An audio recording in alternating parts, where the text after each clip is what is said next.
There's no need to extract it. I literally just busted the nut off. Insto presto, no more problem. God, I love it when a plan comes together. Now that we've extracted our nuts, I'm just gonna do this until it gets hard.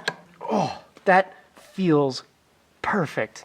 Okay, got my greasy mitts greasy again. We are now long enough to reach.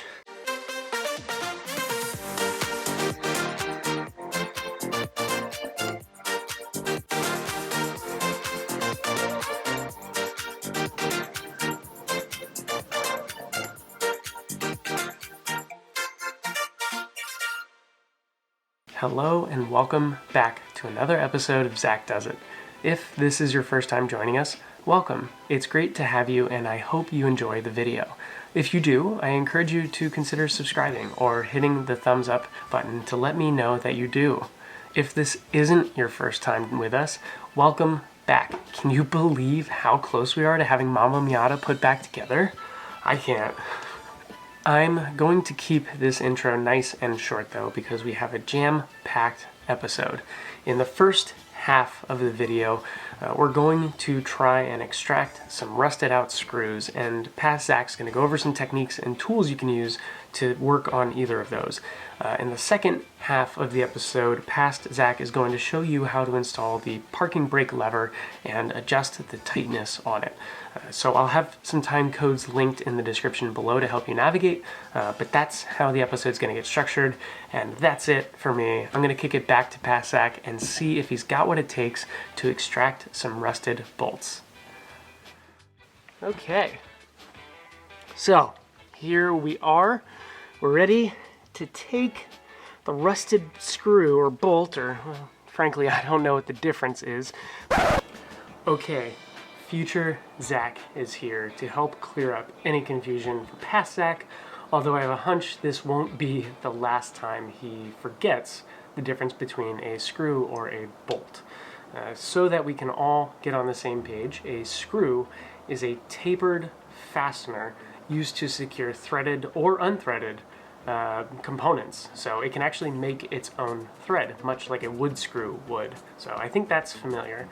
A bolt is anything that's threaded and non-tapered and generally used to secure things that aren't threaded. Usually you use a nut or some other type of threaded piece on the other end of those things once you've attached them. So that's really the difference between the two.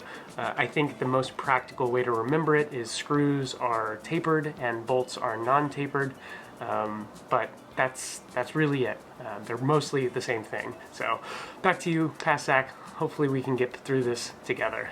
But we're ready to take that out, and there's another one up in front, but we're going to focus on this back one for now. So let's get a little bit of that extra WD-40 out. We were using just a big old can of this stuff. You can use PB Blaster or any of the other penetrating oils, but really I'm just trying to get as much lubricant into those threads as we can. So just so you can see what I'm working with, this is what happened to the other bit that I was using on this parking brake side. In fact, here's the kit they came with. Nope, wrong one. Here's the kit they came with. So you can see, the one I broke is just a smaller version of this, although this is kind of borderline too big. And realistically, the bit we're about to use is also borderline too big. But it's kind of a two-stage setup, right? So you use this cutting bit to get in there and drill your hole out. And then you use this side, the broken side now, where you can see it's got these reverse threaded pieces, or the thread is just reversed. It's probably an easier way to say that. And you go in very slowly. So once you've got that hole, you go in with your drill. You don't want an impact driver, and you want your drill to be on its slowest speed. You literally want to go about this fast. And what you do is set the resistance to the lowest possible number. So it'll do this a lot.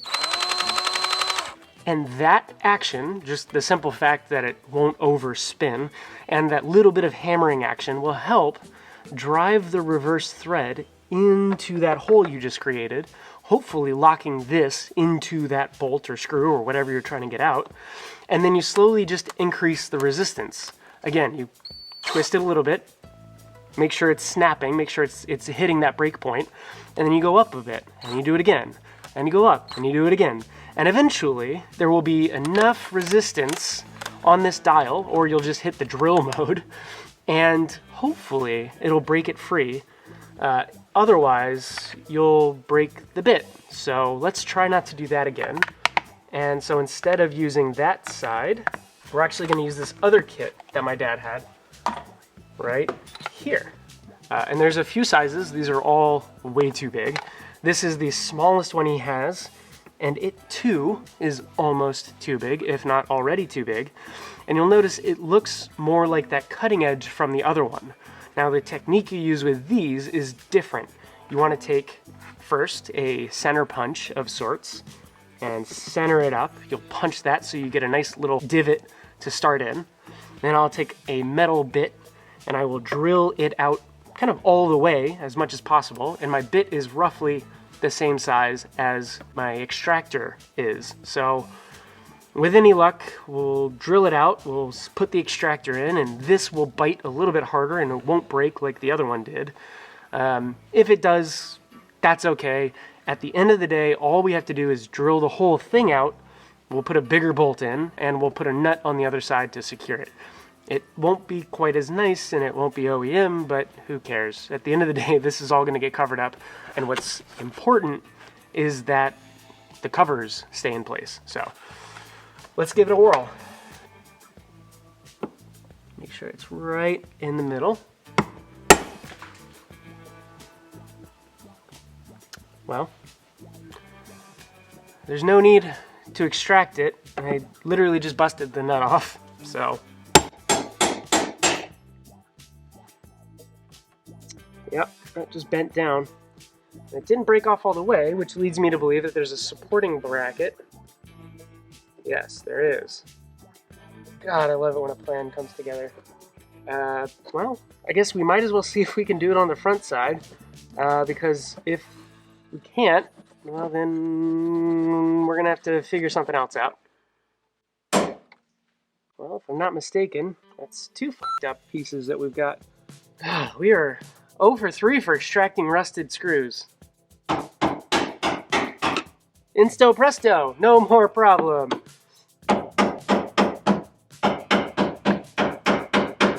Well, now that we've extracted our nuts by bending them backwards underneath the frame, it's sitting way under here, but thankfully there's nothing near it. You know, I can stick my finger way around here and there's nothing that it is going to impact.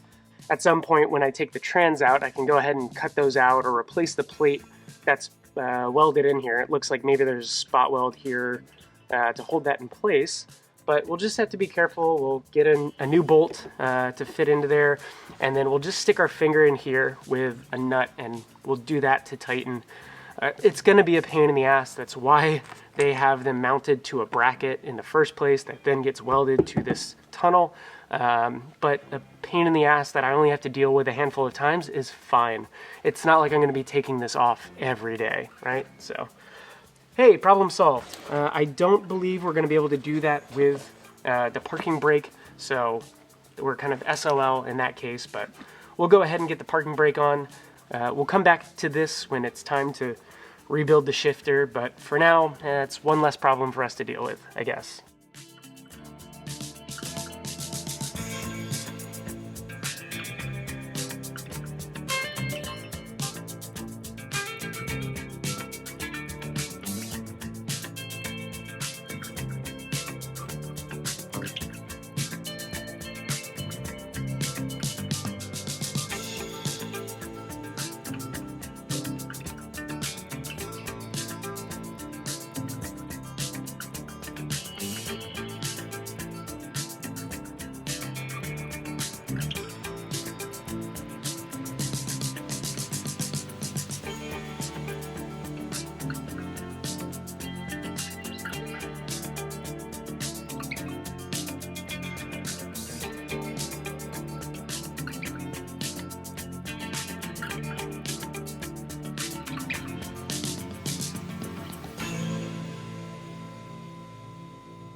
Okay, so the parking brake lever, when properly adjusted, should travel the number of clicks listed in Chapter 1 specifications when a moderate pulling force is applied. I think that's too many. Okay, Chapter 1, brakes, parking brake adjustment, 1993 and earlier, 5 to 7 clicks. Okay, so here's a really cool trick that I learned. What you can do is you can move to those 5 to 7 clicks, and then you tighten this until it gets a little difficult, right? So 1, 2, 3, 4, 5, 6. I'm always a fan of doing something in the middle. You know, if they offer a range of 5 to 7, I'm going to go 6. And then after that, we take a box end wrench that I don't have. Actually, not a box end wrench, an open-ended wrench that I need to go get real quick. Is that the right size? It is. Look at that magic. And with our open-ended wrench, we can now tighten and adjust the brake. So I'm just going to do this until it gets hard.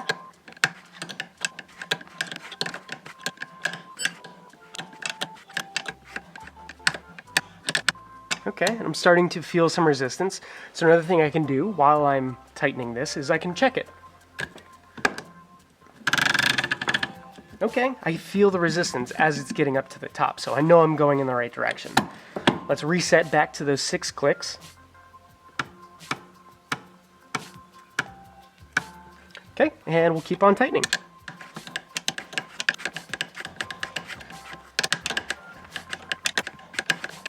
And again, we've tightened it a bunch, so let's see what the resistance is like.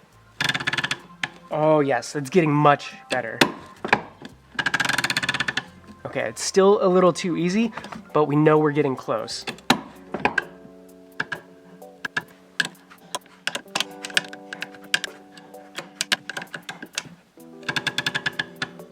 Oh yes, I almost can't max it out with what I would call moderate pressure.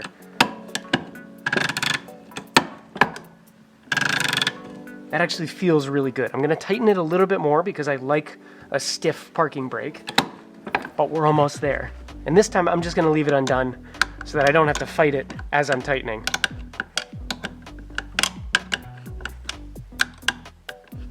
And that should do it. But again, we'll try it one more time just to be safe. Okay, almost there, almost there. I got up to about 8 or 9 clicks before it was really starting to add up the pressure.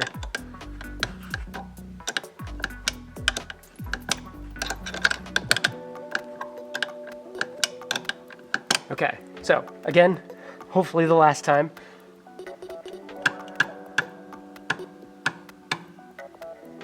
Oh, that feels perfect. And now the only last thing to do is to put this kind of retaining clip in to make sure that this doesn't undo itself. If you don't have one of these, there's a chance that this will rotate over time and your parking brake will loosen. So you either need to get in the habit of tightening it regularly or you need to go ahead and find one of these clips. And it's pretty simple. I need it so that a point is next to the brake. Now it'll slip on. Great, and then we just push this down.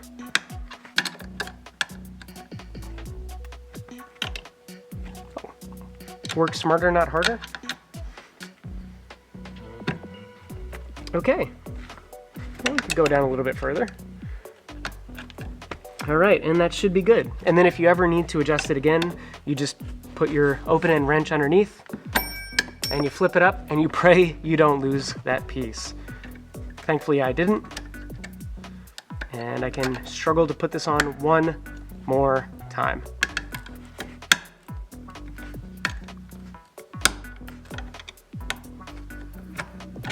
Perfect. And that is not going to come undone no matter what happens.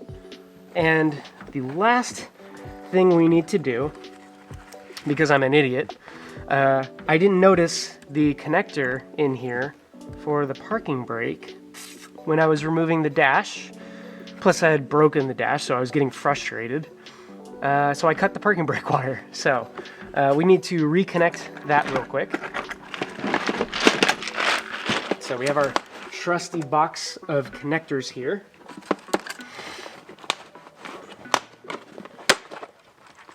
Yes, those look perfect. And we need our wire strippers / crimpers. So an interesting or easy or fun or just technique, when you're stripping wires, you can just stick the wire through each of these holes until you find the right size where it just doesn't fit. So it looks like it's about 16 gauge, and the benefit of doing that is you won't overcut your plastic, right?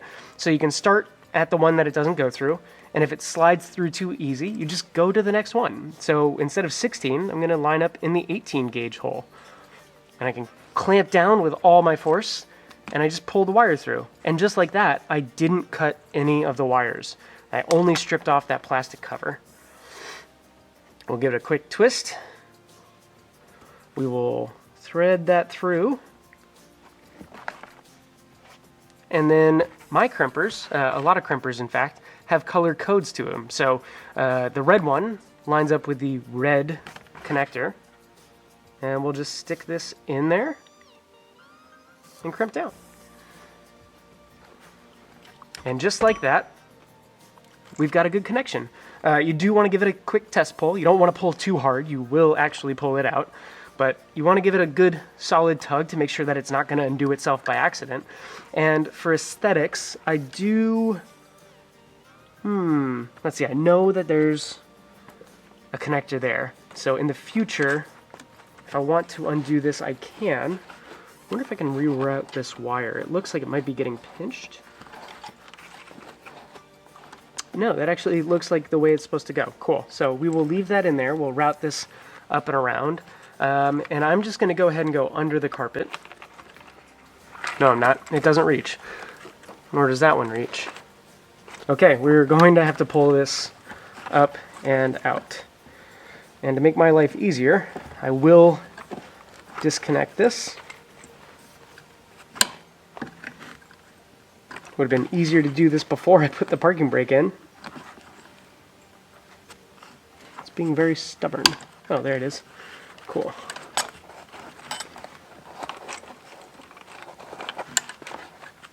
I think we're going to have to take a bunch of garbage off of this first. Like broken plastic. I don't have my knife on me, do I? No, but I do have a screwdriver.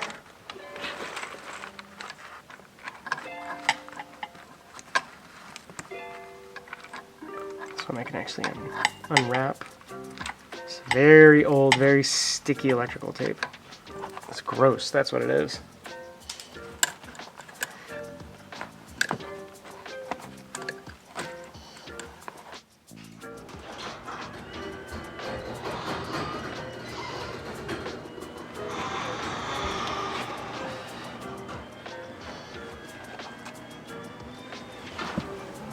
How's it going? Good. Dad doesn't have a code for that? I mean, I never looked. What, for opening the garage door? Yeah. Seems like he does. I just haven't downloaded the app and tried to get his login information. I haven't felt like just trying to hack into his account. No. Could you close the door, by the way? No. It's icy cold out. Okay, so that is in. This now reaches. Now we just have to redo all that work we did.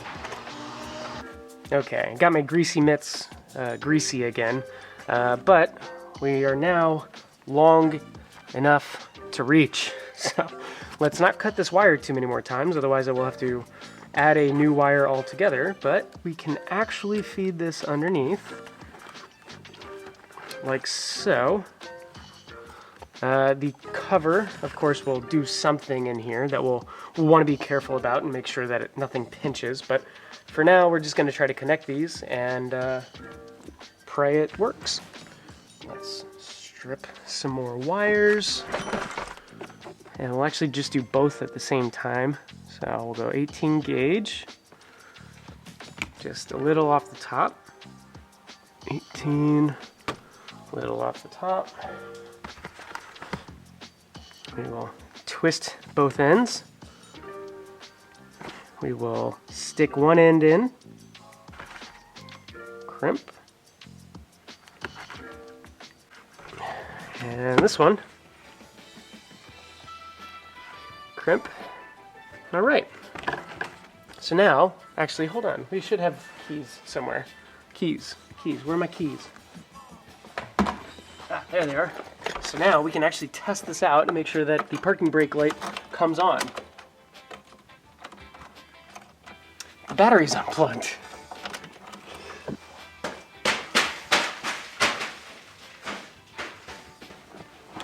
Okay.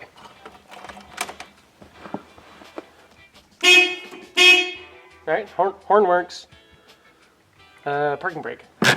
Hey, the light came on. Perfect. Oh man, I'm actually getting a charge thing. I need to run my car to charge the battery back out. I also have a check engine light. Hope that's not important. But we are good to go with the parking brake. Onward and upward to whatever the next thing is. And the next thing is coming up next week. In next week's episode, we're finally going to get around to that pesky bumper and those super expensive shoulder screws we talked about way back in episode 10. If you haven't seen that episode, don't worry. You can check out some of the links in the description below. You've got a lot to catch up on.